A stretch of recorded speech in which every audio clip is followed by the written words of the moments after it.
Discover College Soccer is brought to you by Veo. Right now, you can save big on the Veo Cam 3. Upgrade your sports recording setup and save $400 on the Veo Cam 3 when you purchase a minimum 1-year subscription and a tripod.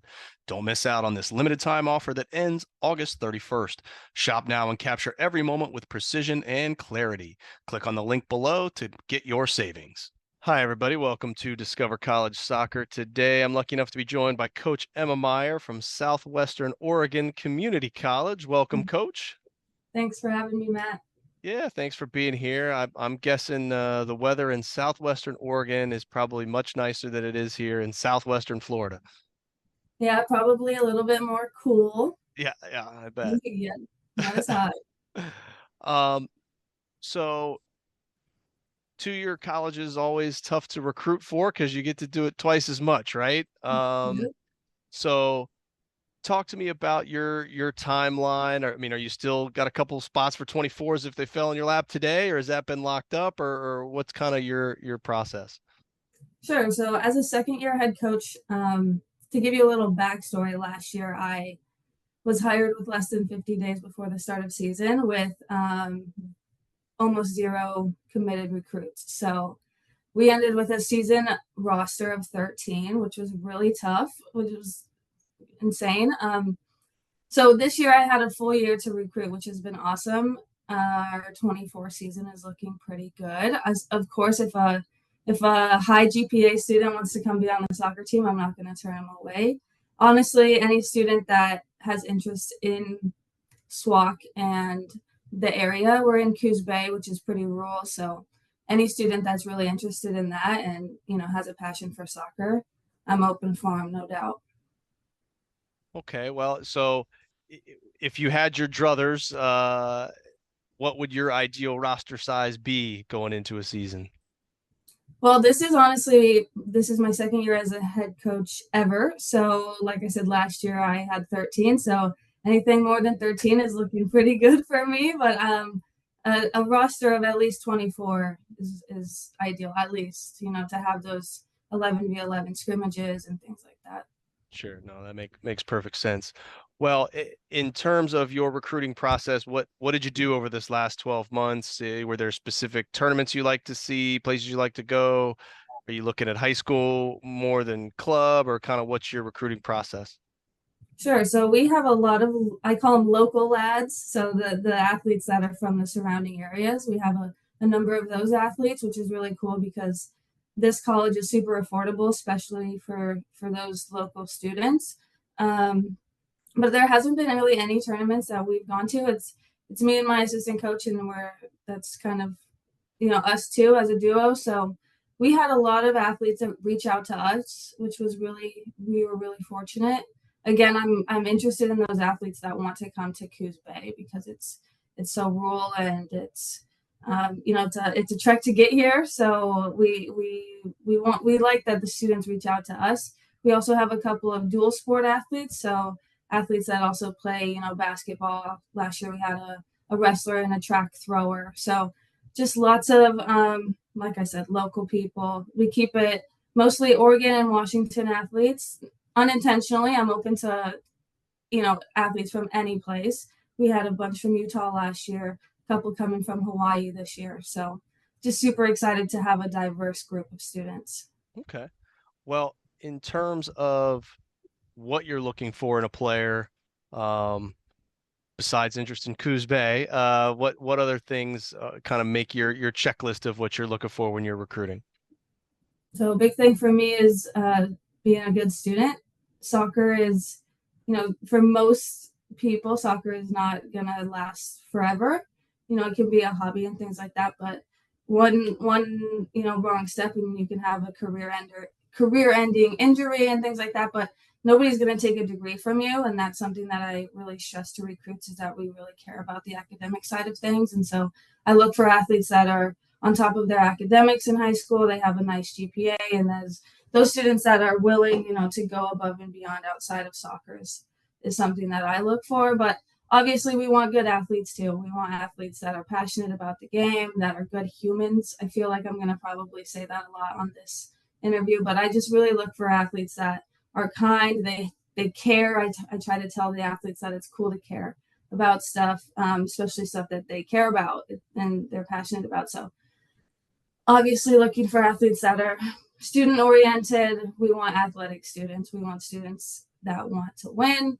We want athletes that are good teammates. We can teach skill. We can't really teach passion. So just looking for student athletes like that. Okay. Well, in terms of the school and, 2-year colleges are usually, at least, known for being an affordable option for players who want to continue their playing career. Kind of, what would a potential student athlete expect going to Southwestern in terms of what they might be looking to pay? Do you guys are you, I don't know what division you guys are in terms of athletic scholarships for junior colleges and stuff. So what does that financial aid and overall cost package look like? Sure. So we're actually one of the few community colleges in the Pacific Northwest that has on-campus housing, which is required for a freshman, but they're super not typical dorm style housing. It's very apartment like, so it feels like you're out on your own. You have your own kitchen. You're sharing with probably 4 or 5 other athletes or student athletes, and so that you have to factor that into the cost. But it's I tell the athletes I pay for housing outside of campus. Obviously I don't live on campus, and so if I did and I had the options they did, it would be much more affordable than what I'm paying off campus. But other than that, academics are very affordable as well.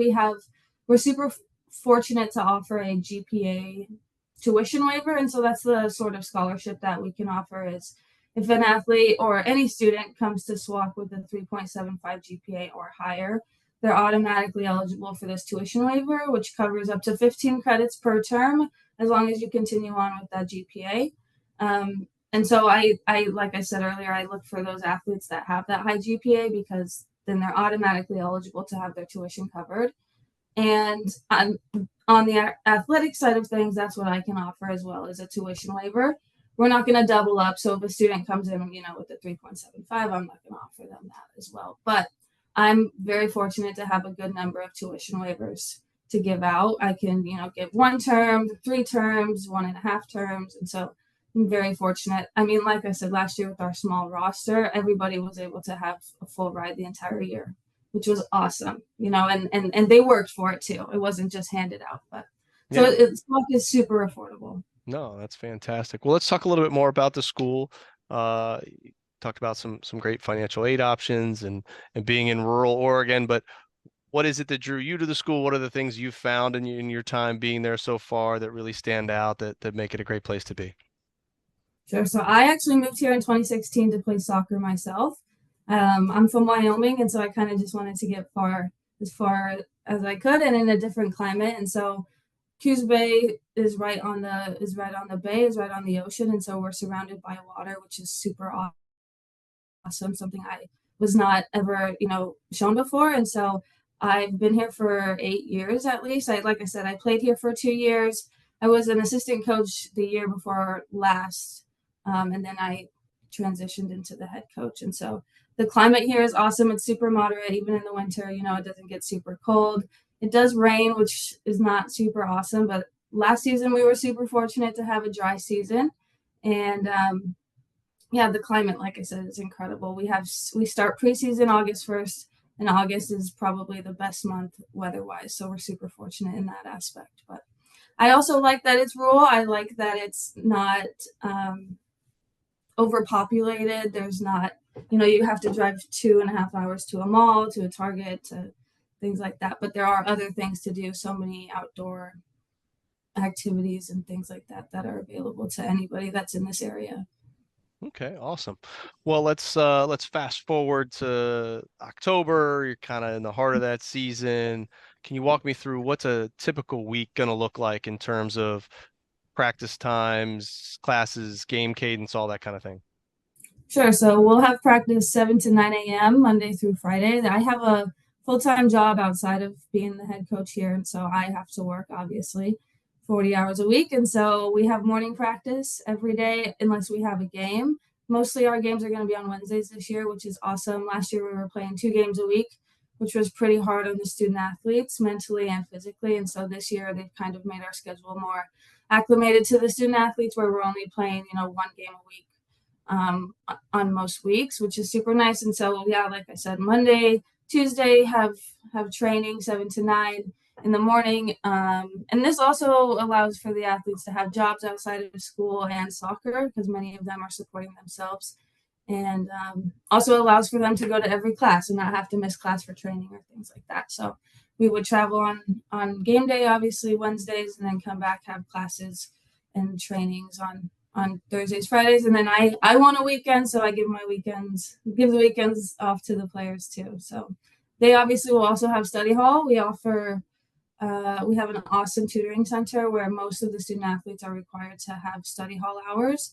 We require 5 hours of study hall a week, which the athletes seem to think is a lot, but really it's not, and it's super helpful. And I also tell them if you're caught up on your classes, go in there and work on game film, go watch game film, do those things that you need to do to be successful in soccer. Okay. Well, you talked about your roster. I think you said you have an assistant coach. Kind of what is the coaching staff look like in terms of what they're bringing in, and maybe are there other staff maybe in the athletic department that help out with the team? What would that look like during the season? Sure. So last season, actually, our very first home game, I took stats for the team and, was coaching the whole time. So it was pretty insane. He ended up coming a couple weeks into the season last season. And so he was actually splitting his time with both the men's and women's teams, which was pretty tough all around. But this year he'll be my assistant, which is really nice. But he and I just kind of do everything. It's us, and obviously there's the men's team, and they have their thing too. We collaborate on some things like that. But other than that, we also just had a new athletic director. He started July 1st, so he's been at the college for many years, just not in this position. And so it'll be a different change of pace. Some learning curves for everybody in the athletic department, but I think it'll be good. It's going to be super nice to just have an assistant coach solely on my side, and can help do all of those things. So he really helps with practice plans, helps with really we work on everything together, purchase orders, all of the things that we need to do to be successful together. He's my right hand man, really. So I'm super grateful to have him. No, it makes sense. Well, what about you in terms of a coach? Talk to me about your coaching style, the style of play you look to implement there. What's that look like? Sure. So I tell athletes that I feel like I still have a player brain, is what I call it. I'm younger than any coach that I ever had, and I did the same thing that my athletes are doing. Just 6 to 8 years ago, I was doing it. So I keep that player brain mentality, and so I feel like that gives me a little bit of an edge or a little bit of a different viewpoint than other coaches that I have to coach against. And I also want to say that I don't feel like in this division that we're in the NWAC, which is the Northwest Athletic Conference. But the Southern region, there's 4 regions, obviously, but we're in the Southern region. Southern region gets a lot of, we just don't get a lot of recognition for our efforts, especially in the women's soccer side. And so these coaches that I'm playing against, I don't really ever feel like I'm playing against. We're playing, with each other, just hoping that our athletes can get better and just help get the Southern region some recognition. I digress, but anyways, can you repeat your question? I'm sorry. Coaching style of play. No, sure, yes. So the player brain. So I just feel like I want to be the coach that I wanted to have, and so that means that I'm kind, and I want to be the person that my athletes look up to. And so all of the standards I set for my athletes, I set for myself as well. I'm not going to make my athletes do anything that I wouldn't personally go out and do.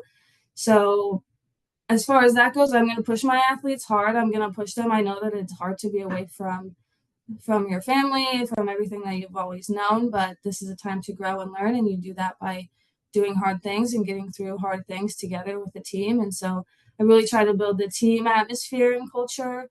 And last year we were just trying to hang on. That's all we really had. So we really had to stick together as a team. And so this year, I'm really hoping to, throw in some aspects of competitiveness. Last year, we didn't even get to do a single scrimmage, which, you know, doesn't add to the competitive aspect of having a team. And so we have a team with larger numbers this year. And so I'm really hoping to, incorporate those competitive aspects into the training styles and the way we play our games and things like that. Okay. Well, you've now had a full off season, spring season, if you will. So what does that look like for your players? Are they doing anything in the spring? What does that look like? Sure. So our school is a trimester. So we do our full season in the fall. Then we have our winter season, which starts in January. And so that's mostly indoor weightlifting. We do some cardio, mostly just to stay out of the rain and to, keep busy. And then in the springtime is when the sun comes out more and less rain. And so we'll be outside doing everyday trainings, a little bit less intense. This coming year, my hope is that we have some scrimmages. Again, last year we had in the spring season about 9 that would show up on a regular basis. So we weren't able to go out and scrimmage bigger schools, but the plan for this coming year is that we can go scrimmage higher level colleges such as universities, Multnomah University in Portland, maybe Bushnell University, just other schools around that are bigger so we can expose the athletes to higher level coaches, higher level playing and things like that. And so spring season really is just lots of training outside, hopefully, like I said, scrimmages with other schools as well. Okay. And then, I mean, junior college tends to be a route folks take maybe with the goal of then transferring on to a four-year university and continue their playing careers. Did you have the luck of any of your last year's players moving on? Are many of them returning? Kind of what does that look like for you in terms of helping your players move on to that next level if that's something they want? Sure, sure. So I had 13, like I said, on the roster last year. I had one sophomore, and she was my at one point she was a quad sport athlete. She did basketball, wrestling, track, and soccer. But she's the one sophomore. She's going off to do track at a bigger school. But all of my other athletes are going to be returning for me to play this year. So Awesome. yeah. Well, I appreciate all your time and insight. I'm going to leave you with one last question, and that is if you had a piece of advice to give anybody going through this college recruitment process, what advice would you give them?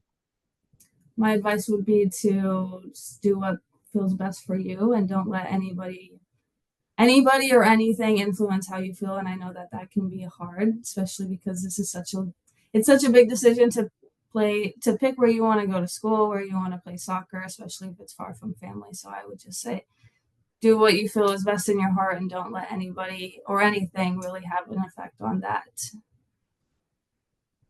Great advice. Well, Coach, really appreciate it. Wish you the best of luck this fall season with your full roster. Yes, Hopefully, thank you. things go in the right direction for you, and we'll check and see how you're doing here next time. Okay. Cool. Thanks, Matt. I appreciate it. Thank you.